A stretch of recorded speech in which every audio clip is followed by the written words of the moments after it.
अगर आप भी चाहते हैं कि आपन म्यूजिक के वीडियो सबसे पहले आप तक पहुंचे, तो लाल बटन को दबाकर चैनल को सब्सक्राइब जरूर कर ले और साथ में बेल आइकन को दबाना ना भूलें।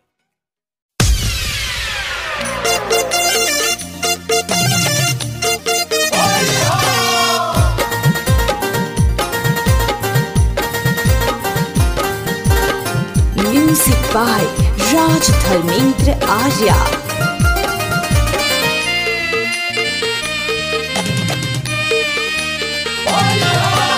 होलिया में गिरल कौन बलिया हो, जीजा काटली हल गलिया।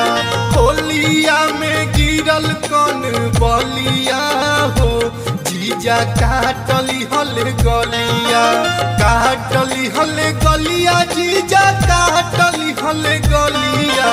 काटली हल गलिया, जीजा काटली हल गलिया।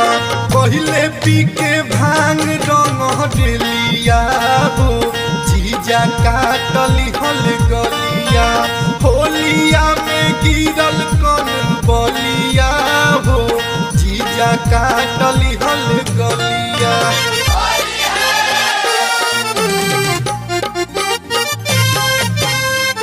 Star studio Motihari.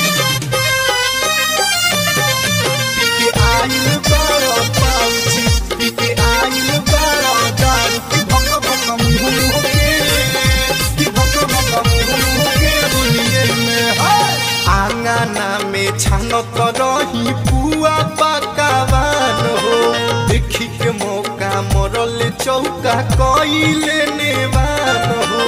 आंगना में छानत रही पुआ पकावान हो, देखी के मौका मरल चौका कइले नेवान हो। धके दुनु हाथे जो बन रंग दिहल चोलिया।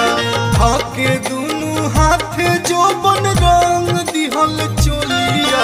होलिया में गिरल कौन बलिया हो, जीजा काटली हल गलिया। पहले पी के भांग रंग डेलिया हो, जीजा काटली हल गलिया।